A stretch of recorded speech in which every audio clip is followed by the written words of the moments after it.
Bonjour Bassam Tan. Bonjour Frédéric Saillot de Razi Express, heureux de te rencontrer sous ce beau soleil parisien sur les quais. Tout le bonheur est partagé Bassam Tan.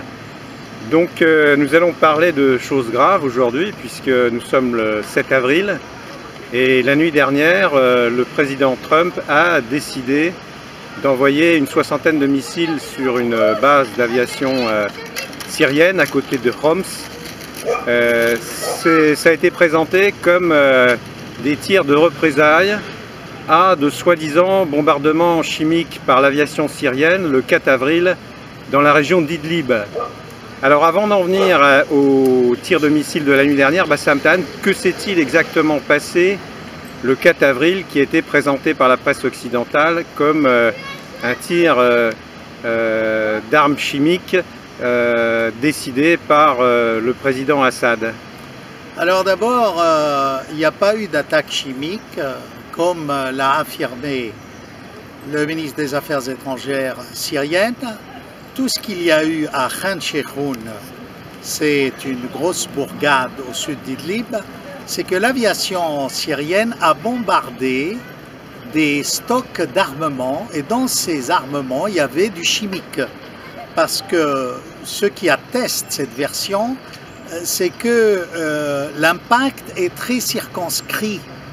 C'est-à-dire que si on avait affaire à un bombardement chimique par voie aérienne, ça aurait dépassé les limites de l'impact. Là, c'est très très réduit. Et il est fort possible, évidemment, que les islamistes modérés, n'est-ce pas, aient stocké du chimique, non seulement à Khan Sheikhoun, mais un peu dans d'autres localités syriennes. Et ça, on en a des preuves. C'est sans doute l'Arabie Saoudite qui s'est fournie en Occident, et via la Turquie, elle a fait passer l'armement chimique aux rebelles islamistes. Donc tout ça, c'est une mise en scène pour justifier des représailles qui n'ont pas lieu d'être, parce qu'il n'y a pas eu d'attaque chimique. Enfin, je suis catégorique là-dessus. Et puis ce qui est choquant, comment avoir mené ces représailles sans avoir la moindre preuve, qu'on nous montre les preuves? Non, c'est pas convaincant. Et concernant donc les tirs de missiles de la nuit dernière, que pouvez-vous dire Bassam Tan? Quel est le degré de gravité des impacts de ces missiles? Alors, parlons d'abord pourquoi. Moi, à mon avis, il y a trois raisons qui ont poussé Trump à commettre cette agression, qui est une violation pure et simple d'un État souverain. On ne voit pas de quel droit Trump décide d'attaquer la Syrie. Alors, la première chose, c'est que il est aujourd'hui à 35%, hein, sa cote je veux dire, aux États-Unis. Avec cela, il peut redorer son blason. Par ailleurs, il y a le second point, c'est qu'il montre que ce que Obama n'a pas osé faire, ben moi, Trump, je le fais. Vous voyez? Et puis, à mon avis, c'est la raison majeure, c'est qu'il veut couvrir ce scandale qui éclate jour après jour aux États-Unis et qui a appelé des gens pour enquêter au Congrès sur l'implication des Russes dans son élection. Et là, il montre qu'en s'attaquant sous le nez des Russes en Syrie, il montre que lui ne doit rien à la Russie, ni à Poutine, mais c'est loin d'être prouvé, et je crois que cet argument n'est pas convaincant non plus. Il est comme l'attaque chimique à Khan Sheikhoun. Ça ne tient pas la route. Oui, Bassam Tan, qu'il y ait des raisons intérieures américaines à cette décision des tirs de missiles la nuit dernière, c'est évident. Il y a d'autres raisons que cela, c'est que les conseillers de Donald Trump concernant sa politique extérieure, je pense notamment au général Michael Flynn et à Steve Bannon, qui vient d'être évincé du Conseil de sécurité. Michael Flynn l'a été plus tôt, il y a quelques semaines de cela, sous prétexte justement de connivence avec l'ambassadeur américain à New York. Donc le fait que ces conseillers aient été évincés est sans doute pour quelque chose, dans ce retournement, parce que je pense qu'on peut parler d'un retournement de Trump. Mais revenons à la question que je vous posais. En quoi ont consisté ces bombardements de la nuit dernière? Ont-ils été graves, dommageables pour l'armée syrienne? Alors, on ne sait pas au juste, si vous voulez, le volume de l'impact. Les nouvelles sont très contradictoires. Alors évidemment, pour les médias pro-américains, toute la base a été détruite, 14 Sukhoi ont été détruits, il y a je ne sais combien de morts, la tour de contrôle a été bombardée, toutes les pistes sont maintenant impraticables, mais à écouter, si vous voulez, les Syriens, c'est pas ça du tout. Ils ont parlé tout juste de 4 soldats tués, morts. Et 3 civils. Et 2 soldats portés disparus, 3 civils comme vous dites, et puis je crois quelque chose comme 4 avions MiG-23. Selon les Russes, on a d'autres informations. Hein. Mais ce qui étonne dans cela, c'est que, et ce qui est un peu ridicule, c'est que les Américains ont affirmé qu'ils ont averti les Russes pour éviter de frapper les Russes sur la base militaire. Où il n'y en avait pas.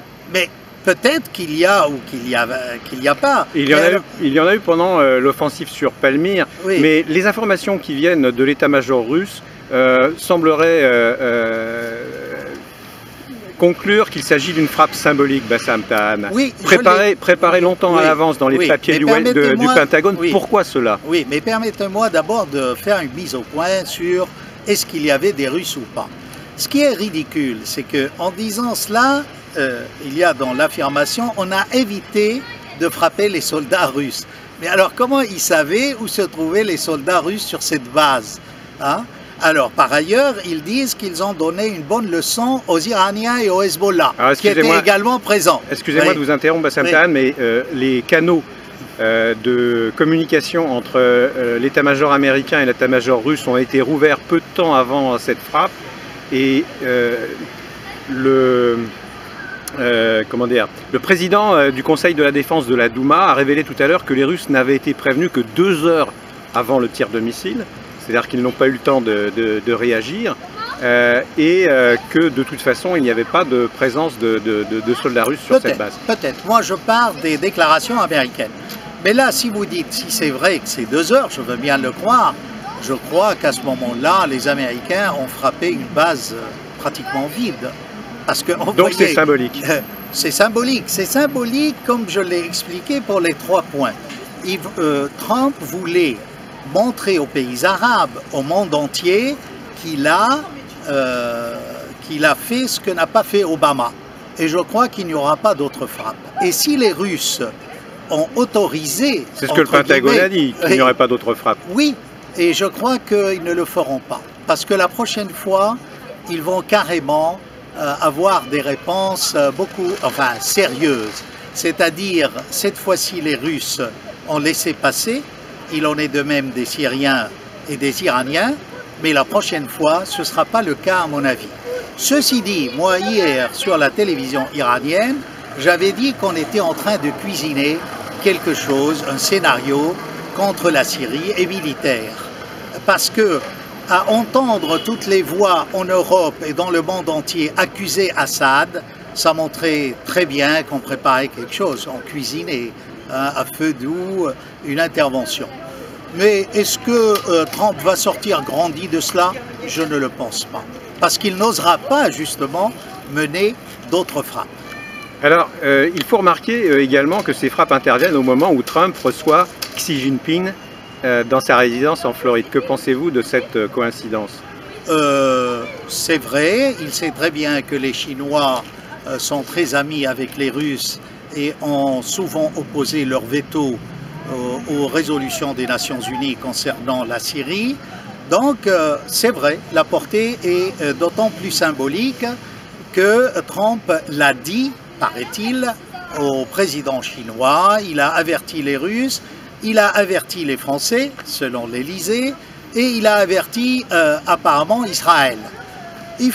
Pourquoi Israël, justement? C'est qu'on pense que les missiles qui ont pourchassé les avions bombardiers israéliens seraient partis de cette base-là, voyez-vous. Donc il y a une sorte de règlement de compte. Israël n'osant plus provoquer Assad, elle charge un peu les États-Unis de le faire.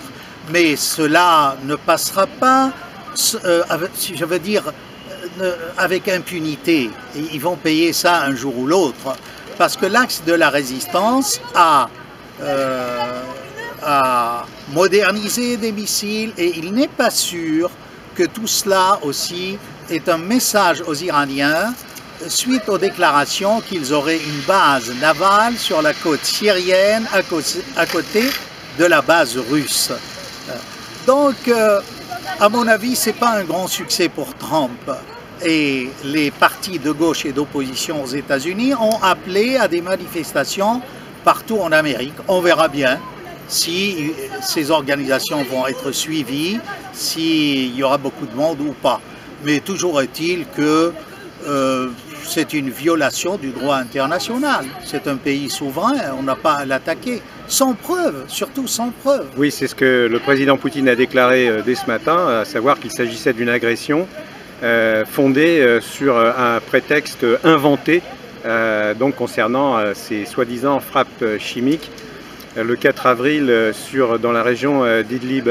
Mais dites-moi, Bassam Tahanvoud, qui est un bon connaisseur du terrain, vous avez évoqué les frappes de riposte à l'attaque israélienne sur la région de Palmyre, si je me souviens bien.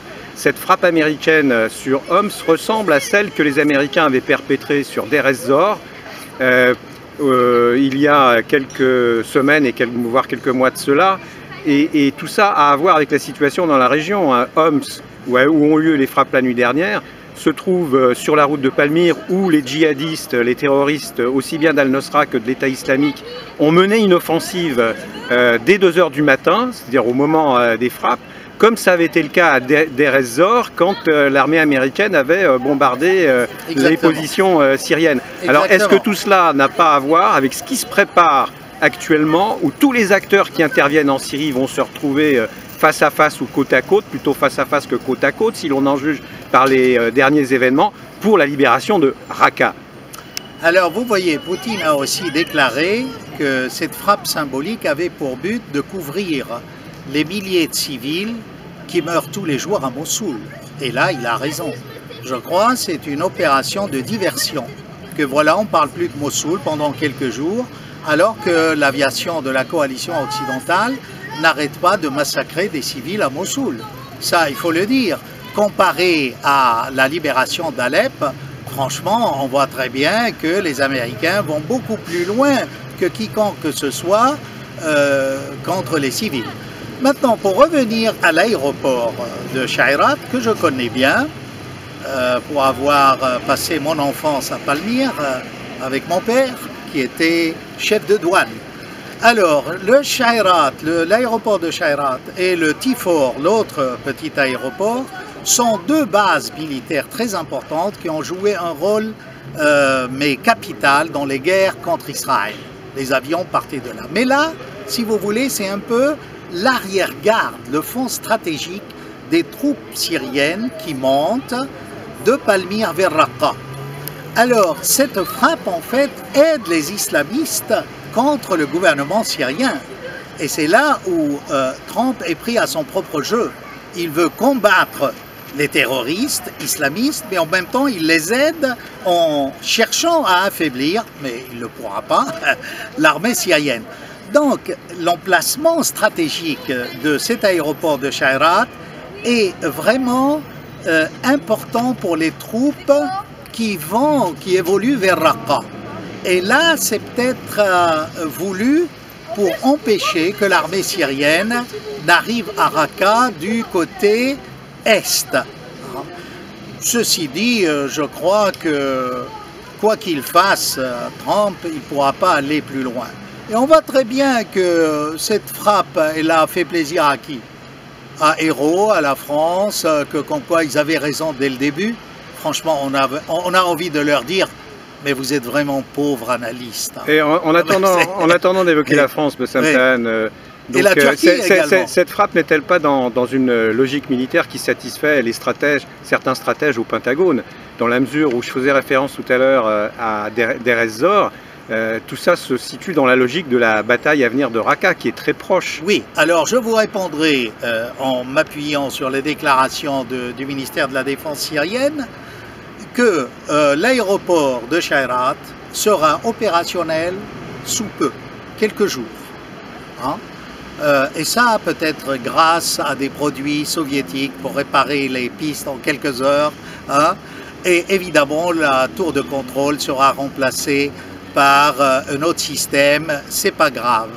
Donc, croire qu'en s'attaquant à Shayrat ou au Tifor, d'ailleurs ils ont été délogés de là-bas, ça affaiblirait la volonté russe ou la volonté syrienne, c'est vraiment construire des châteaux en Espagne. Donc il semblerait, d'après ce que vous dites, Bassam Tan, qu'il s'agisse d'une erreur de Trump. Quelles vont être les conséquences de cette erreur? Vous semblez dire que ça va s'arrêter là, que ça ne jouera pas un rôle important, une fonction importante dans la perspective de la bataille de Raqqa. Est-ce que ça va permettre au moins d'ouvrir un dialogue entre le président Trump et le président Poutine, entre la Russie et les États-Unis, dont la stratégie au Moyen-Orient est peu lisible jusqu'à présent? On a assisté à un retournement de Trump avec ce prétexte offert par les soi-disant bombardements chimiques du 4 avril, parce que quelques jours auparavant, il avait fait dire par son porte-parole qu'il n'était plus question de demander le départ d'Assad et que le but principal de l'intervention au Moyen-Orient, c'était d'éradiquer l'État islamique. Alors, je vous dirais, vous voyez, moi je ne pense pas d'abord que Trump ait retourné sa veste. Pas du tout.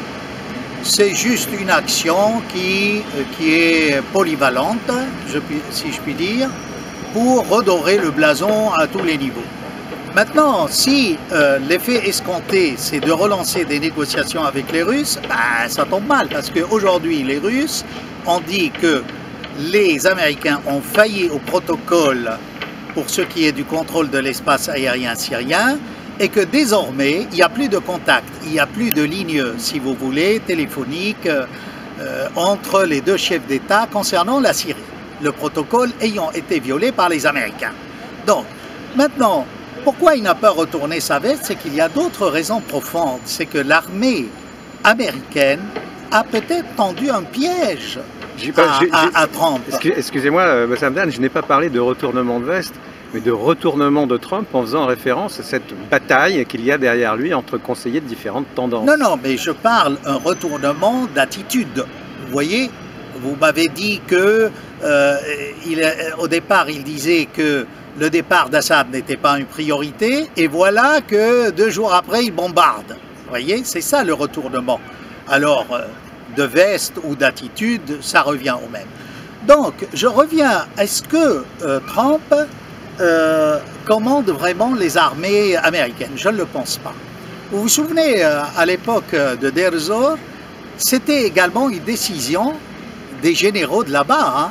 Ils ont poussé Obama dans l'attaque de Deir ez-Zor. Ils l'ont mis devant le fait accompli. Et je me demande si là, ce n'est pas un moyen de certains néoconservateurs républicains dans le camp de Trump de le pousser encore plus dans le bourbier syrien. Parce qu'il a déjà des troupes au sol en Syrie, des troupes au sol en Irak. Et il est engagé sur plusieurs fronts. Et peut-être que ils veulent le pousser, enfin les généraux, à s'engager plus. Et s'engager plus, ça veut dire que l'axe de résistance Russie, Damas, Hezbollah, Iran l'attend au tournant. Et là, ça va être beaucoup plus sérieux. Ça ne va pas être un projet ou une réunion extraordinaire du Conseil de sécurité, mais peut-être des S-300, des S-400, les missiles syriens qui vont être livrés bientôt par la Russie, c'est ce qu'a dit le ministre de la Défense russe, qui vont moderniser tous les moyens anti-aériens syriens. Donc finalement, cette frappe a consolidé Assad, a donné encore plus de brio à Poutine, plus d'importance à l'Iran et au Hezbollah. Hein, qu'ils nous disent qu'est-ce qu'ils ont tué comme Iraniens dans cette frappe. Je crois que les Russes ont eu le temps d'avertir les Syriens ont fait de leur mieux. Ça explique que les dégâts matériels ne sont pas si importants que ça, et les dégâts humains, n'en parlons pas. Vraiment, un Syrien vaut très cher maintenant. Pour 6 morts syriens, l'Amérique aura dépensé 59 millions de dollars. Eh bien, je ne pensais pas que la vie d'un Syrien valait si cher. Écoutez, merci Bassam. Peut-être un dernier mot sur la France. Le président Hollande a été le premier à emboîter le pas avec zèle, à féliciter les États-Unis, Trump, qu'il n'a cessé de critiquer auparavant pour cette frappe, en citant les frappes de la Ghouta en 2013. Est-ce que ce n'est pas l'occasion pour lui de montrer qu'il a raison, voilà. après coup. Pour être gentil. Ouais. Non, je crois, d'abord, il n'y a pas eu de frappe chimique du côté du gouvernement syrien. Et là, Trump connaît mal, lui qui aime les États-Unis, les rapports des 2 professeurs spécialistes de nucléaire du MIT, une des universités les plus renommées dans le monde entier, dont la fortune, la renommée dépasse de loin les limites des USA. Ils ont bien dit que ce n'était pas la Syrie qui était responsable de la Ghouta. Maintenant, ce qui est rigolo avec Hollande, c'est qu'il n'est pas capable, il envoie un autre. Hein? C'est là, dites-moi, quel est le rôle de la France dans cette frappe-là? Rien du tout. Hein? Oui, je dirais que ça manque un peu de virilité, hein, et de fierté. Ah, tant pis, le mot a été prononcé. Oui, moi personnellement, je trouve ça, ça vole pas très haut. Ben, ça n'a jamais volé très haut. Concernant tout le dossier syrien, il est temps peut-être, alors n'en parlons pas du sous-marin de Hollande-Macron, qui dans une émission politique a fait rigoler tout le monde. Hier, oui. Oui, alors franchement, là, on est dans la même ligne. Après Hollande et ses déclarations ridicules, on aura les déclarations de Macron. Mais je crois que, j'espère qu'il n'arrivera jamais à l'Élysée. Autrement, ce serait vraiment catastrophique pour la France. Bien, eh bien, nous allons en rester sur cette double erreur de Trump, de Hollande et sans doute celle de Macron, pour qui vous n'allez pas voter, si j'ai bien compris. Vive la liberté d'expression, vive la République, vive la France. Merci Bassam Tahan, à bientôt. Merci Horaziak.